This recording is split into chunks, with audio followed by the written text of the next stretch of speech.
Welcome to Drop the Bow Tie. I'm Jim Ganther, and today we're going to talk about the canary in the mineshaft. Spoiler alert, it looks like that canary is dead.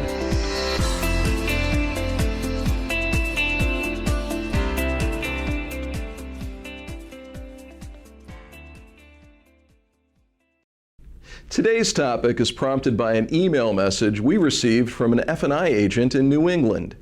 He alerted us to the recent action by the Attorney General of Massachusetts, who delivered letters to at least 2 dealers in that state, alleging that the dealers are, and I quote, charging discriminatory, higher prices to Black and Latinx customers for goods and services sold by the dealers, as measured by the statistically significant higher markups dealer charges Black and Latinx customers compared to white customers, close quote.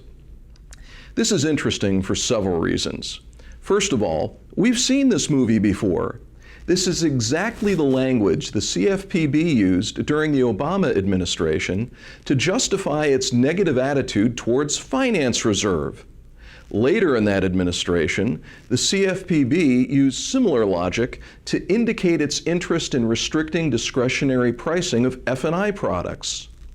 Things have been quiet for about 4 years on that front, but this state-level enforcement action, essentially following the CFPB playbook, can be considered an indicator of things to come, a canary in the mineshaft, as it were.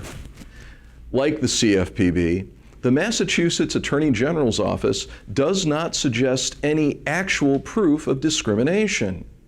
As you recall, credit applications cannot indicate an applicant's race.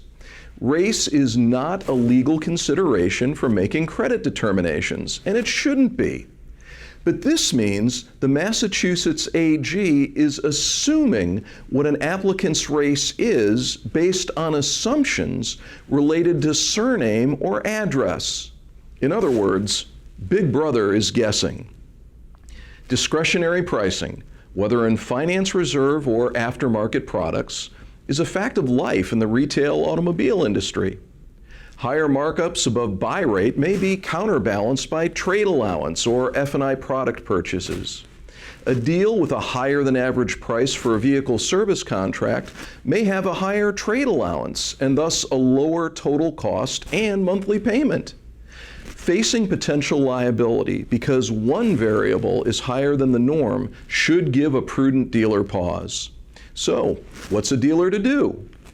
The National Automobile Dealers Association has crafted 2 model policy documents, one addressing markups over buy rate in the finance arena, and the other dealing with voluntary protection products, or what we used to call F&I products.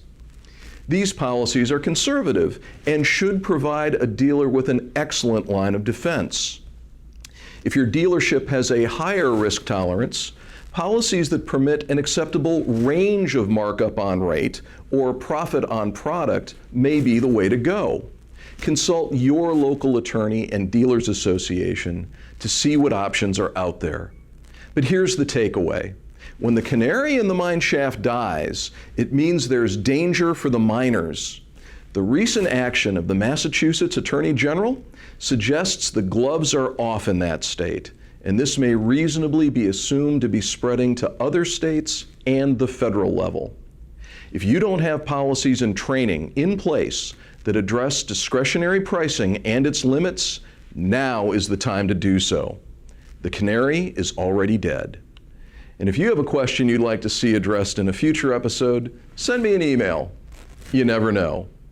For Drop the Bow Tie, I'm Jim Ganther. Thanks for watching.